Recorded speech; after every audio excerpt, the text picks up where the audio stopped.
All right, here's the story. I started doing stand-up comedy when I was 14. I'll never forget the first time I was on stage. The guy that introduced me was a guy named J.T. Newton. I'm 47. I can close my eyes and remember the introduction like it was yesterday. It went like this. Ladies and gentlemen, this next young man coming to the stage is starting his comedy career tonight. Who knows? We may be witnessing the birth of a star. Please welcome David Chapelle.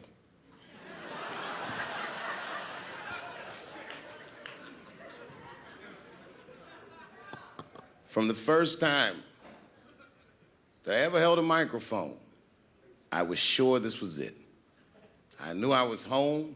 I knew I had found my thing. And my God, man, I was a child. I got good. Matter of fact, I was good from the moment I started. And I'm not saying this to be a braggart. I'm telling you the truth. These old niggas was in awe of me.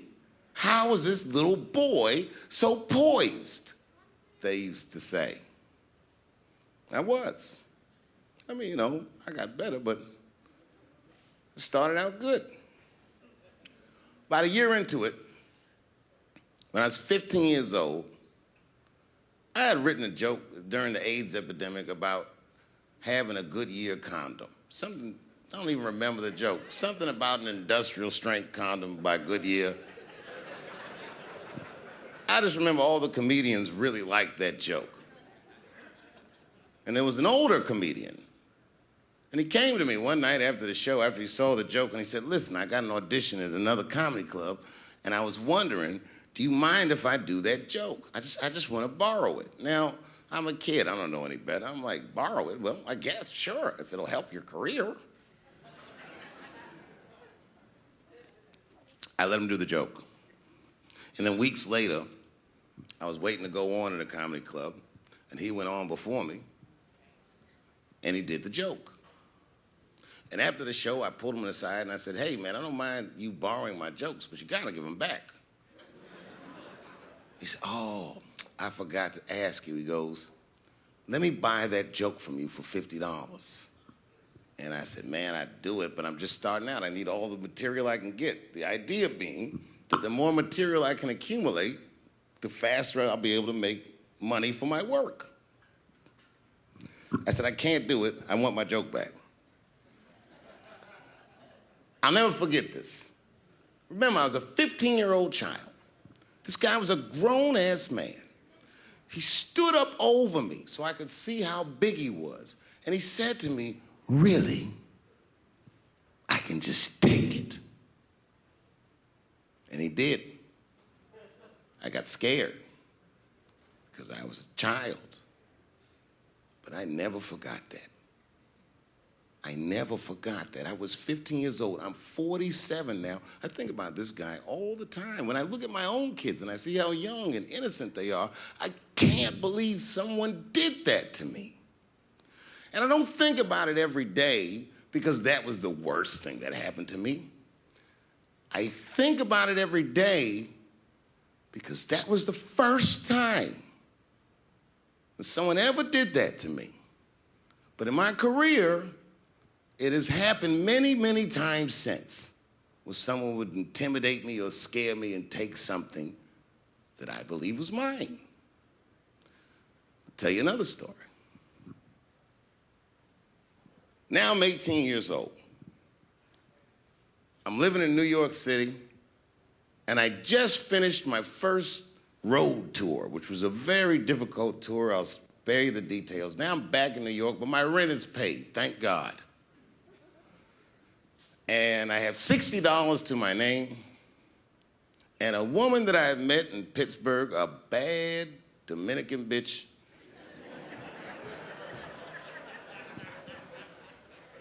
was coming to New York. She was gonna spend the weekend with me. I couldn't wait for her to get there. She was coming that evening. But remember, I only had $60 for a whole weekend to entertain a bad bitch. Now I'm walking through Greenwich Village, and I see something I've never seen before. Three-card Monte. You know what that is? Yeah, the guy had the whole thing. The table was set up, and he had the 3 cards, and the crowd was hooting and hollering, and he was like, find the red card, find the red card, and people were playing. Sometimes they win, sometimes they lose, but it was really exciting, and I'm standing there watching it, and I noticed while I'm watching them play this game that the red card, the one you're trying to find, had just a little bend on the corner. And I'm watching it, and I'm like, yo, this guy doesn't seem to know that red card is bent. I'm gonna beat this motherfucker. And I walked up to the table, and I said, let me play a hand. And I put my last $60 on that table, and he starts to shuffle and find the red card, find the red card. And I kept watching that bent card go around the table, make sure I kept my eyes on that bent card. And when he stopped shuffling, and he said, find the red card, I pointed to it with confidence. Here it is right here. And he flipped it over, and it was black. And he took my money. I couldn't fucking believe that. How did this nigga do that? Was that magic or sorcery? I was confused. So you know what I did? I sat there, and I watched him for a real long time play the game. And I realized that all those people who was doing all that hooting and hollering and betting, my God, they were his friends. They were in on the whole thing. I felt so wronged. I felt so stupid. And then the next sucker came up to the table and was about to put his money down. And I said, fuck that, man. Don't put your money there. All these niggas is in on it. It's a trick. And when I said that, the guy that was dealing, and this motherfucker was huge, snatched me up by my collar. Feel how strong he was when he grabbed me. I was a skinny little guy. And he was gonna maul me. And the only reason he didn't, I'm sure, is because he saw the fear in my face. And that fear, he looked at me. I saw his eyes go from hard to soft. He softened. Then he looked at me like the way a father would look at a child. And he said to me, young man, don't ever come between a man and his meal. I never forgot that either. Most niggas would have to run the streets for years to learn a lesson that profound. It took me 2 seconds. Never get between somebody and their paper. Taking a man's livelihood away from him is akin to killing him. Do you know why Prince, the famous rock star that was a friend of mine, do you know why he called himself the artist when he came back? He calls himself the artist because that's what they call us in our contracts. Oh, these contracts are crazy. You should hear the terminology they say in these contracts. To use your name and likeness in perpetuity throughout the universe. Who the fuck could possibly know what that means? Nobody does. It's so complicated, in fact, that when you're a kid like me, you have to hire somebody to tell you what that means. And you sit down at a table and you do the contract game. And that's how I got with Comedy Central. I signed the contract. But I signed the contract the way that a 28-year-old expectant father that was broke signs a contract. I was desperate, I needed a way out, and it wasn't good money, and it wasn't good circumstances, but what else am I gonna do, I said. And all these white people sitting at that table told me, trust us, Dave, it's a good contract. And I looked around the table, and they all seemed to agree it was a good contract. But what if it was like that game of three-card Monte? What if they were all friends and I didn't know it? And the bag of money was Iceberg's money in the first place. What was I talking about? What was I trying to tell you? Last week, 2 weeks ago, whenever it was, I called Lauren Michaels And I tell them, okay, I'll do it. I'll do Saturday Night Live on election night. And the day I made that phone call, the day I committed to it, it gets announced that Netflix is streaming Chapelle Show. Not just Netflix, HBO Max is streaming it too. Let me tell you another story about HBO. No, hear me out. Did you know, before Chapelle Show was at Comedy Central, I pitched that show to HBO. I told them what I wanted to do. Now, these are executives. All they have to do is say, yeah, we'll take it, or no, thank you, we won't. But they didn't say either of those things. They went too far. They said, literally, what do we need you for?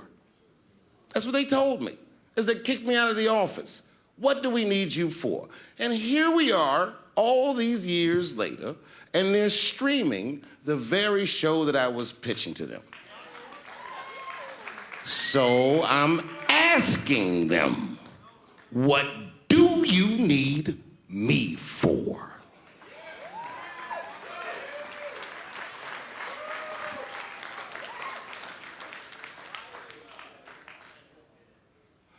People think I made a lot of money for Chapelle Show.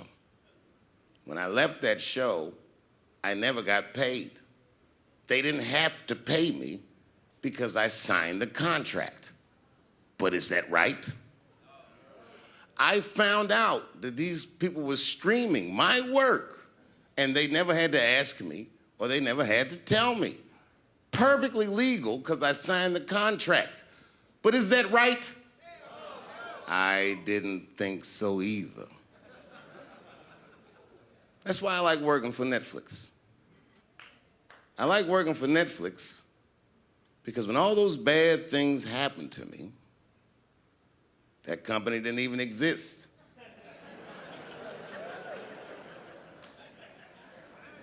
And when I found out they were streaming Chapelle Show, I was furious. How could they not know? So you know what I did? I called them and I told them that this makes me feel bad. And do you want to know what they did? They agreed that they would take it off their platform just so I could feel better. That's why I fuck with Netflix, because they paid me my money, they do what they say they're gonna do, and they went above and beyond what you could expect from a businessman. They did something just because they thought that I might think that they were wrong. And I do. I think if you are fucking streaming that show, you're fencing stolen goods. They stole that from me. They just took it. And I'm not up here trying to tell you guys that I believe that Comedy Central gave me a raw deal just because I'm black. I believe that they gave me a raw deal because this fucking industry is a monster. It's the same monster that these Me Too bitches was trying to tell you about. But they hate the monster for how it fucks. And I hate that monster for how it eats. But my God, man, it's the same monster. When I quit the show, all my friends would say, well, fuck them, Dave. Why don't you just do Chapelle Show at another network? Yeah. And why doesn't a slave run from one plantation to another plantation? Because the master over there might be nicer.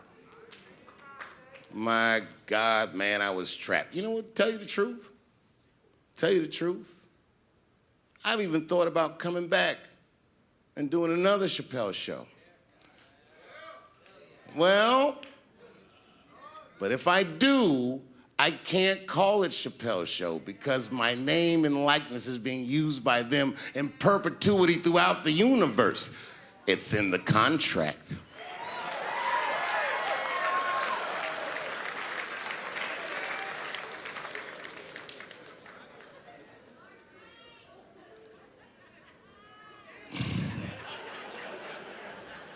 You're not supposed to do this in my business. I'm up here doing something that nobody else in this business has the balls to do. I'm telling you something that you need to know. I'm trying to explain to you what you're seeing. You don't understand what you're seeing. I am publicly flogging a network. And I know that this network niggas, they watching me and they saying, why are you doing this so publicly? Doesn't feel good to be flogged publicly. Oh, believe me, I know. I know exactly how that feels. When I quit my show, they said I was crazy. What was crazy about it? I just didn't want to do it anymore. They said I smoked crack. That's impossible. I was a devout Muslim. I didn't smoke or drink. But I do now, bitch, because you ruined my fucking life. Now it's their turn. This is their first nigga lesson, and I'm honored to give it to them. They're gonna pay me for this show. I called my agent. I said, is there anything I can do about this show? And he said, no. Well, fuck you too then. If you want something done right, I guess you gotta do it yourself. So I'm not going to the agents. I'm coming to my real boss. I'm coming to you. I'm begging you. If you ever liked me, if you ever think there was anything worthwhile about me, I'm begging you, please don't watch that show. I'm not asking you to boycott any network. Boycott me. Boycott Chapelle Show. Do not watch it unless they pay me.